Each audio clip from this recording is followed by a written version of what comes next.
What is up, everybody? I am going to be officially live in like a few seconds. If I can get this thing fixed. Hey, could you guys in the comments let me know how do I fix the tags on here on Streamlabs so it can just be a lot more efficient? Better than me starting a video, then going to my YouTube channel creator. What do they call that thing? My dumb ass forgot, but yeah.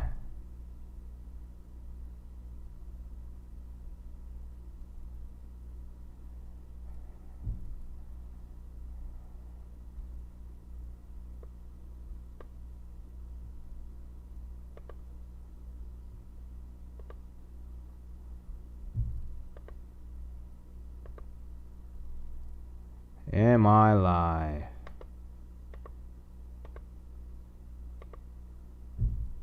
Alrighty. Damn, we're on trying to fix the man. Why is this thing public?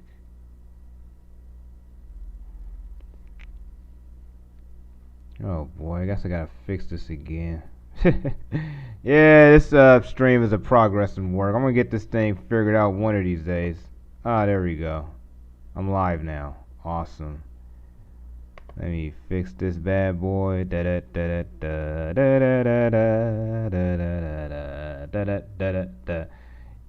You know where that song is from, right? Metallica. Yeah, the theme song of my channel. It's the digitized version of Metallica, Who the Bell Tolls.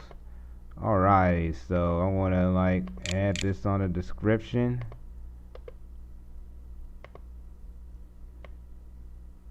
And let's see, add some tags on this bad boy. Of course, since Black Lives Matter is very trending right now.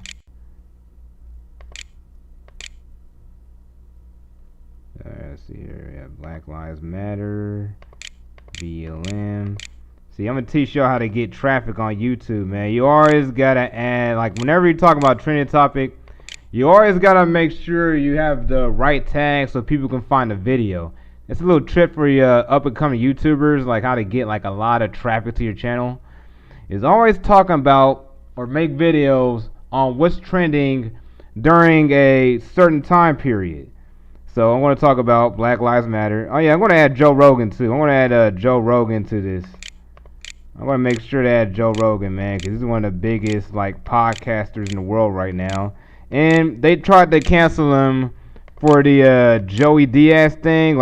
Joey Diaz had a joke about fellatio. I can't really say it because I might get my stream booted, but yeah. The left is trying to cancel Joe Rogan too, man. We're on a full-blown cultural revolution, man. Ever since the George Floyd killing, man, it just started a huge cultural revolutionary type way where we're trying to just get rid of the past to bring in the new. And if you really get down to it, it's been the left's been trying to do for the last 50 some years. Yeah, let's try to do a full-blown revolution. I mean, the left was planting the seeds for the revolution, and now they're ready to strike. But as you see in Seattle, come on, bro. Man, this thing does not. Well, I'm just gonna keep these tags here. I got decent SEO, so yeah. But if you want to get really good SEO to your video, make sure to always be rich in tags. You know what I'm saying? Find ways to add similar tag words to the topic of the video, so you can be able to get your video easily found on YouTube search. But it's very hard to get big on YouTube now. Very hard to get noticed on YouTube nowadays compared to the past, where it was simply a lot easier to have viral videos. Oh yeah, but here, yeah, this is my Patreon. I mean, Patreon. Oh, that's my. Oh damn, I gotta go to the account. But yeah, this is my Patreon. Patreon.com/Clemmedia. I used to have two Patreons, but they quit. But I mean, if y'all love my content, I mean, just spare a dollar. You know what I'm saying? I mean, sparing a dollar would be awesome. It would help me a lot because I'm currently demonetized by YouTube, and I'm working to get my monetization back. Basically, I want to stop monetizing these reaction matches. I never did it on purpose. I mean, back when I was in my old network, Freedom.tm, like it automatically added everything. Yeah, it automatically had the videos monetized. And then YouTube caught on, like I mean, it was like a lot of copyright claims and all that. So, yeah, if you hook me up for $1 a month, man, that would be really awesome. It would really help a black YouTuber out, especially in this Black Lives Matter period. And I got a ring on my phone. But yeah, I want to talk about the black one of the Black Lives Matter founders. This is a clip from 2015 surfaced with an interview with Black Lives Matter founder Patrisse Cullors, in which she asserts her interviewer that the group has an underlying ideology, saying we're trained Marxists, aka they're communists. See, it's a little slick word. They're not going to say communists up front. They're going to say Marxists, but they're influenced by the ideas of Karl Marx. Some people, including, we have a number of people have reached out, including political prisoner Jalil Muntaqin, who is written from behind the prison walls, trying to reach out to Black Lives Matter activists and others. And one of the critiques that he shared, a loving critique, as I would want to point out, by the way, is that he was concerned, or is concerned, that there's a lack of perhaps ideological direction in Black Lives Matter that would allow it to fizzle out, as he said, in comparison to Occupy Wall Street. As you are advanced in your own organization, as you all are headed to Cleveland to participate in this Black Lives movement conference, how do you respond to that particular critique? Again, a loving critique from an elder of the struggle, that some others share, that I've even shared as well, to be frank, as a concern about, in part because of the co-optation and the appropriation, that a more clear ideological structuring might be of some value here. But how do you respond to those kinds of, again, loving criticisms? I think that the criticism is helpful. I also think that it might, I think of a lot of things. The first thing I think is that we actually do have an ideological frame. Myself and Alicia in particular are trained organizers. We are trained Marxists. We are straight from her mouth, super versed on sort of ideological theories, and I think that what we really try to do is build a movement that could be utilized by many Black folk. We don't necessarily want to be the vanguard of this movement. I think we've tried to put out a political frame that's about centering who we think are the most vulnerable amongst the Black community to really fight for all of our lives. And I do think that we have some clear direction around where we want to take this movement. I don't believe it's going to fizzle out. It just gets stronger, and we see it, right? We've seen it after Sandra Bland. We're seeing it now with the interruption of the Netroots Nation Presidential Forum.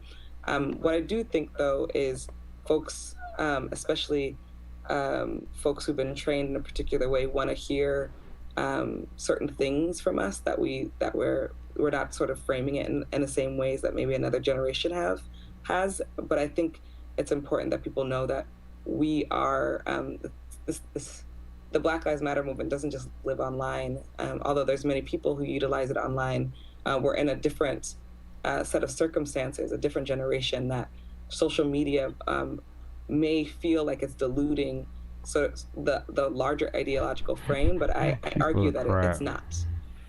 If you ever pay attention to Black Lives Matter rallies, like I've been to a lot of these Black Lives Matter rallies in Hollywood, most of the protesters are white. It is majority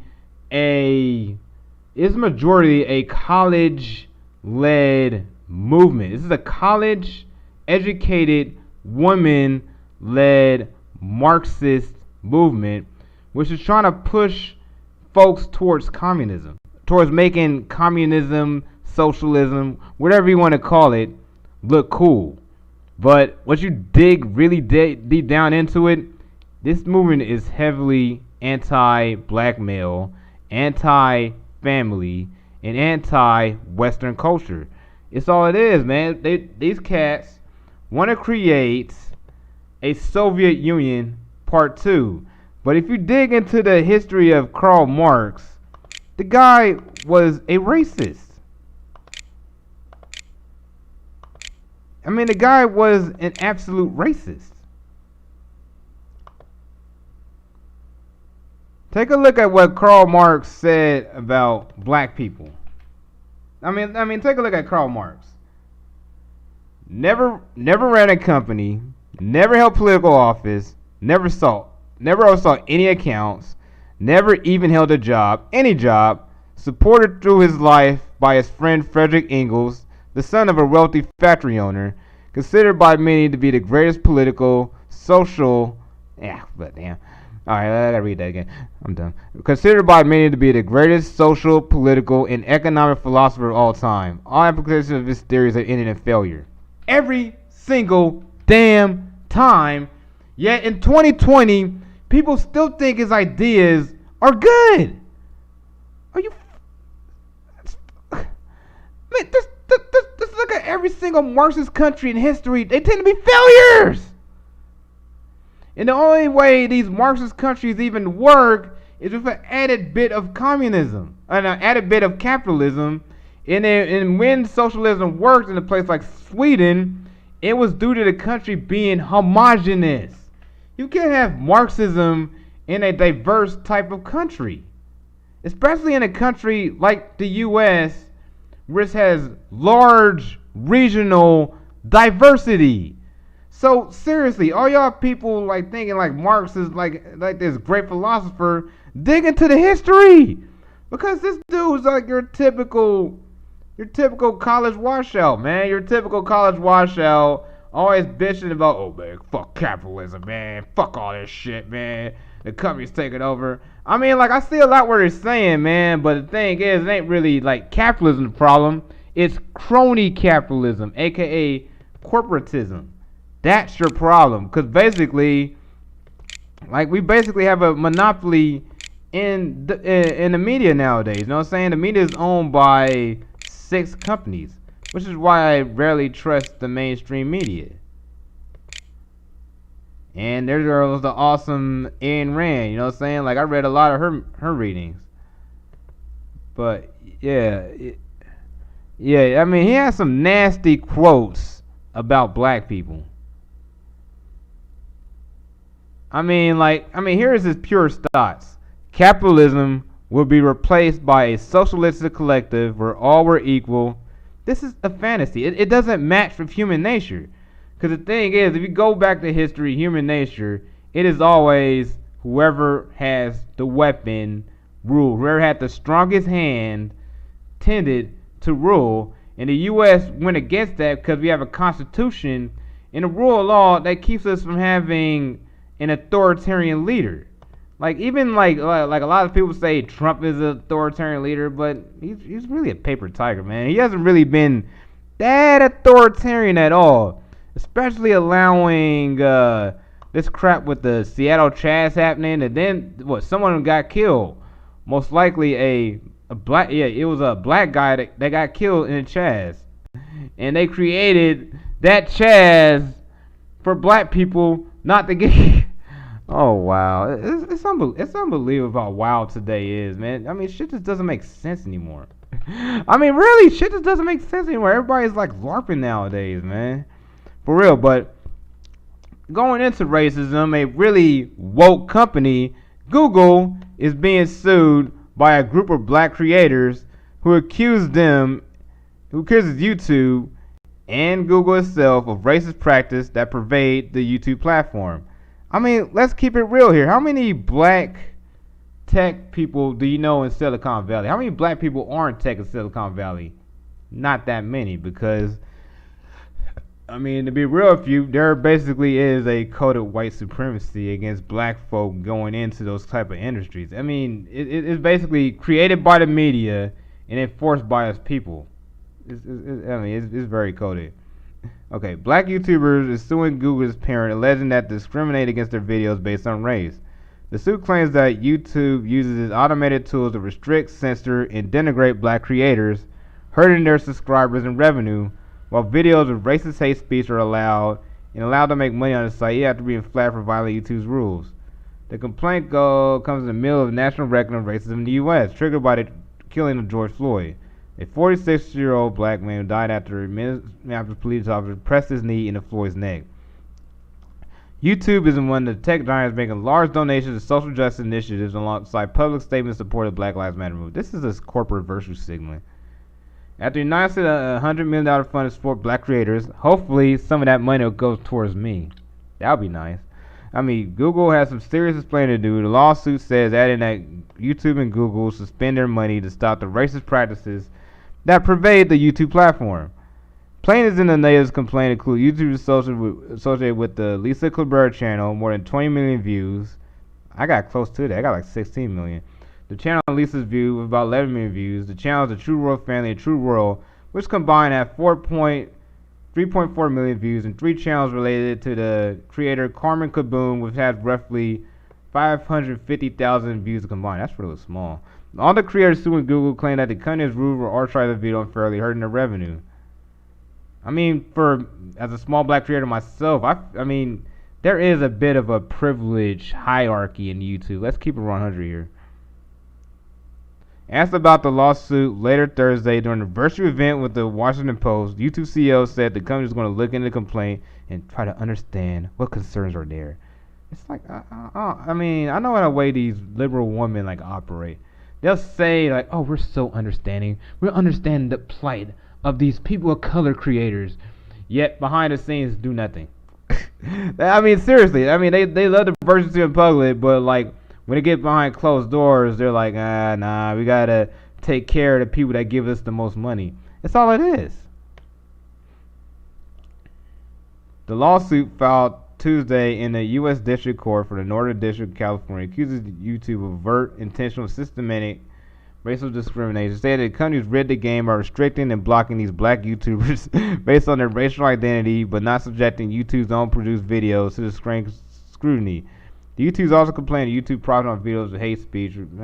See, they're trying to like censor, like, they're trying to censor free speech.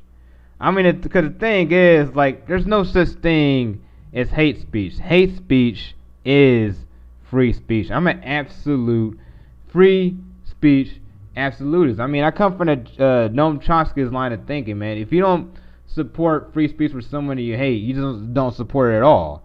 And these cats are trying to like be down with like censoring hate speech. But the thing is, like, that can happen to them. They don't think about it happening to them in the future, to have them being censored hate speech, because they think like, because I'm black, I'm the most oppressed. But the thing is, like, some black Muslim can say like, oh no, I'm more oppressed than you, and you commit hate speech against me. Or some LGBT black guy like, oh, this Tariq Nasheed misogynistic woo-de-roo is committing hate speech against me, and he must be censored.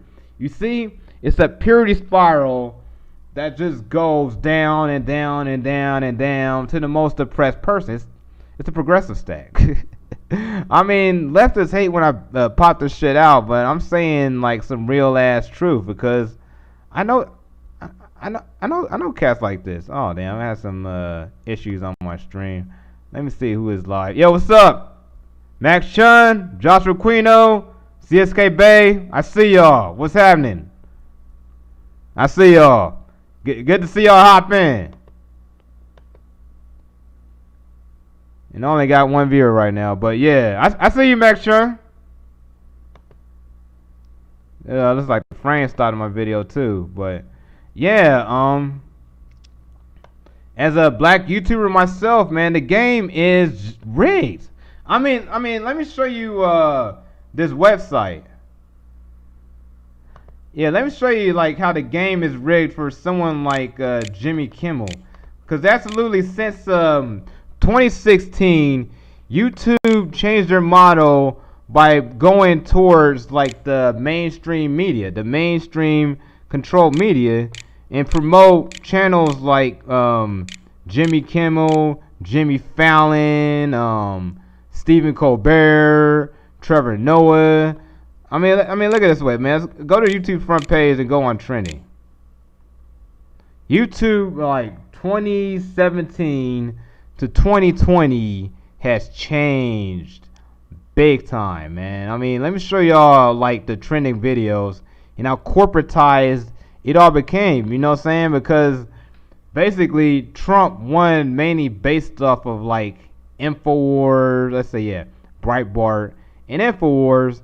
And YouTube was like, oh, damn, man, we gotta. And then the thing is, like, most of the mainstream media was hardcore against them. So basically, like, after that, the mainstream media wanted to get into YouTube and get their piece of the pie and basically become like a new Netflix, which has been working to do for like the last 4 years and get rid of the most edgiest creators off of YouTube. Like, you know what I'm saying? Like the Leafies, like, yeah, Pyrocynical changed a lot, but yeah, get rid of like the Filthy Franks, the Leafies and all them. But yeah, look what's trending on YouTube. This is like corporatized stuff, like the Dolan twins. Oh, they're showing this new dude called Fracno, a gaming creator on the line. I mean, I gotta say, YouTube's showing some love to like non-corporatized creators, but basically, the trending videos are dominated by corporate-friendly YouTubers.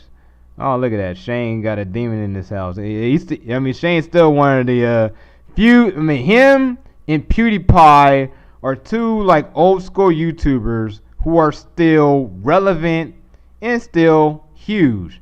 I mean, Shane Dawson got his own issues right now. Basically, they're trying to cancel him too for another controversy, but yeah, you can't cancel cats like Shane, man, because they're big. I mean, they got fuck you money. I mean, they can basically do what they want, man. Shane Dawson, PewDiePie, they're still like two YouTubers from like the old era who are still big and relevant right now. But yeah, here's like the most popular videos. A lot of corporatized stuff. I mean, like NBC Sports, music, corporate eyes, you know what I'm saying? Gucci Mane, Matt, wherever that guy is, Corridor. Isn't that guy from Smosh? Oh, that is that guy from Smosh. I gotta say, Anthony Padilla is a cool guy. I actually met him. At a YouTube Space again, at a YouTube Space event. Hey, Brewster Films. Is that Gordon? Jordy? True Jordy? No, I ain't True Jordy.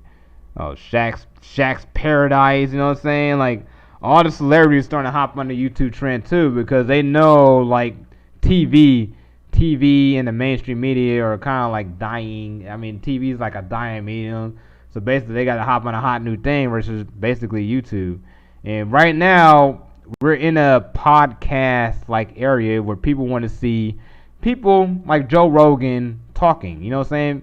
They want to see like deep discussions. You know what I'm saying? Deep, honest discussion. And Joe Rogan's a deep, honest guy. And they tried to cancel. Dave Chappelle, 846. That got 25 million views. I mean, I gotta tell you, this was a good video. He really goes in on Candace Owens. Yeah, but yeah, here's more trending. Fortnite. Yep, see, look. Corporatized stuff, man. I mean, yeah, you know what I'm saying? You're seeing a lot of black rappers, you know what I'm saying? But where's the, you don't see that many YouTubers of color neither, you know what I'm saying? It's mostly white liberals. And I gotta tell y'all, I mean, the thing is, like, the corporate media image of black people, it always tends to be either musicians or athletes. You'll never see a black person who's like a businessman, a black person who's like a plumber, a black person who's like a fireman. I mean, yeah, black, you know what I'm saying, black police officers, duh.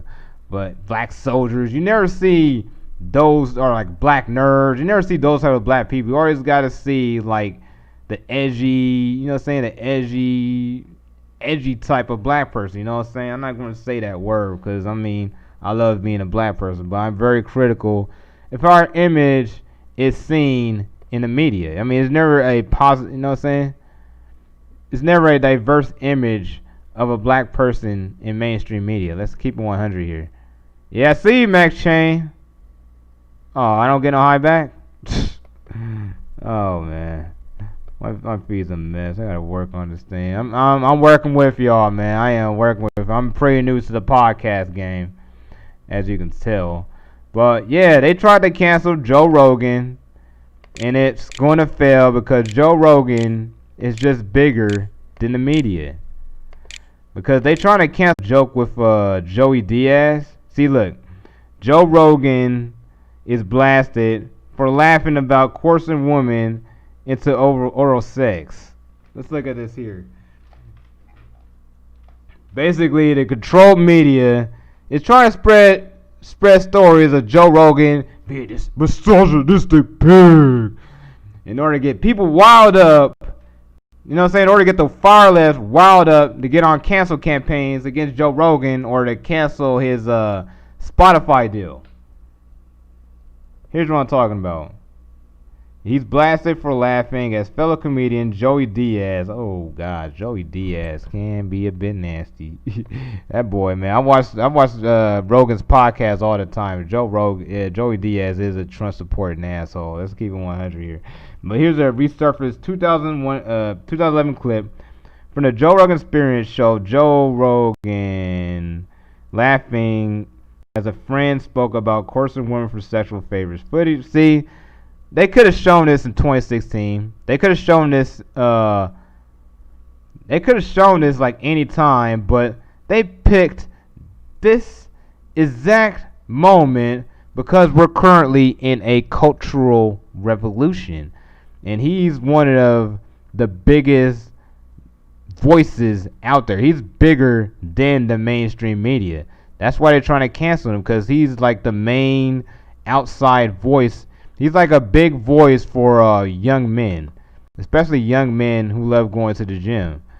Like, they're trying to cancel Joe Rogan really hard. Like, here's this backlash at the resurfaced video showing him laughing about coercing women oral sex to get stage time. Disturbing footage was shared to Twitter as part of the largest threat of sexual harassment in the Los Angeles comedy community after actor Christy Elliott was accused of sexual misconduct with underage girls. The LA comedy scene is full of creeps, which is true. Christy Elliott isn't the first, and he isn't going to be the last. LA comics has dirt on each other, and that's why they're always afraid to call each other out. Joe Rogan knows about most of it and still gives them a huge platform. See? You see where they're going at? You see where they're going at? Joe Rogan knows about most of it and still gives them a huge platform. Because Christy Elliott was a guest on Joe Rogan numerous times. And so was Joe Diaz numerous times. And so is Eddie Bravo and his whacked out conspiracies are typical guests on Joe Rogan. Huge platform. Basically, they're trying to deplatform Joe Rogan. But the thing is, unlike someone like Gavin McInnes or Molly Yiannopoulos, you can't deplatform Joe Rogan because he's everywhere. The guy is literally everywhere. He got his own money source. And most people are tired of cancel culture, but here's the clip.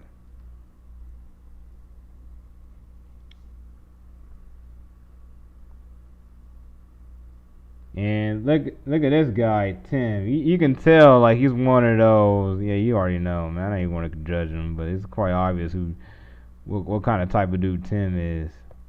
Of money. He's one of them marketing She paid 100. I had girls sucking my dick and giving me coke from Chewy. I'm fucking kidding you. Fuck yeah, you gotta suck my dick to get up in the belly room. Oh man! Hollywood. Everybody knows that. How many girls did you have do that? Oh, 20 of them. I had this little blonde open mic chick dog that used to come up to the That's wild. 20 and just take me up to the belly room and suck my dick, then go do her set. She was tremendous. Wow. She finally freaked out. When she got to Hollywood, bro, she was beautiful. And when she left, she had dirty fucking, her nails were dirty. And then a year later, she wrote me a letter to the Comedy Store. You cocksucker, you broke me. I kept shooting sperm balls in her fucking ear ball. Every time she went down, vaya pa la pinga. It ain't broken. Somebody fixes it. That's how most men talk. Even most men of color tend to talk like that. Come on. Yeah. Just to let y'all lefties know, that is how most men talk of all races. Woo, especially Latino men, you know what I'm saying? Because they're heavily like machismo. They love to whistle at women, too. I swear, lefties, you're not going to change the behavior of men. I mean, human nature is real. I mean, you guys love to ignore human nature, but human nature is very real. And let's see who is. Ah, damn, there's nobody watching my stream. I think I pissed somebody off. I think one of the person on my stream was probably a lefty or something. Who knows? Alrighty. Just to end this bad boy stream and the Clemmedia live tonight, I'm going to talk about The Last of Us Part 2 reviews. As you see here, this is another Star Wars The Last Jedi type of situation, where basically the controlled media gave this a lot higher rating than normies did. Because the normies, the gamers, they gave this bad boy a 3.8. And that controlled media gave this 95. That's one of the biggest discrepancies of a review I have ever seen for any video game, any movie, or any product ever. Wow, it's such a disconnect. Is this basically Gamergate 2.0? Like, shit haven't changed since 2016. It really is. I mean, it's just been the same cultural, like, zeitgeist or whatever since 2016. Basically, a big old culture war between the left and everybody else. I mean, that's basically what it is, man. If you're against the left, you're on the right. You're on the alt-right, basically. I mean, I'm like whatever, man. I mean, you're for right, like, okay, whatever, man. I'm not. I mean, I'm just a dude, man. I'm just kind of libertarian in ideas, man. That's it. But yeah, here come the reviews. There's no downplaying a technical level. I mean, that's a fair review. That's stunning. The customization, just simply to play the game, you will thoroughly enjoy the experience. Unfortunately, that's what most people are looking for in the game. Unlike the gameplay and visuals, I cannot get the storytelling. The Last of Us 2 makes incredibly strange choices in storytelling that constantly make me want to quit and put my controller down. The majority of new additional characters are incredibly unlikable or flat out boring, yet the game wants to try and force them down your throats when you rather they just get killed off. That added by the fact that they feel like replacements for characters you already grown to love for the first game. That's just a problem with like a lot of like social justice, like writing. They can't see any other point of view than their own point of view. It's a major weakness in their storytelling, and that's why it never sells and always turns out to be shit. Because they can't see different perspectives. I mean, me, because I'm from the old school, like Gen X influence, I look to see different perspectives of people. Like I actually read Stormfront. I actually used to read like the Stormfront forum just to see what white supremacists used to say, so I can counteract their arguments. But social justice folks don't really do that. Yeah, like younger cats, like younger millennials and all that, they don't really see different points of view. They only see their own points of view, and they don't want to get it challenged. So yeah, basically they want their own point of view like reinforced. And that leads to shit like The Last of Us Part 2, which turned out to have horrifically bad reviews. The Last Jedi, the old female remake Ghostbusters, and then like a lot of these woke replacement type movies, you know what I'm saying? Like the Terminator, and what's that woke Terminator movie? I mean, I wouldn't consider Captain Marvel part of them, but yeah, you know what I'm saying? Like a lot of the woke remake movies are written from the point of view of like a college educated, most likely white person who read a lot of critical race theory and spent way too much time doing social sciences. That's basically what the typical writer is. Let's take a look at this other review. It breaks my heart to write this, but I really did not expect just a poor story after all these years of reading. While there are a few generally good moments, the majority of the game filled up with plot holes. It took elements of what worked for the first time without understanding what made them compelling. It seemed like the game was done by the other studio, but it's not. The basic gameplay has stayed the same, better or worse. I need to smoke for this one. Environmental puzzles are almost gone, so remove the story from the table. You left with shallow gameplay that have you looking for somebody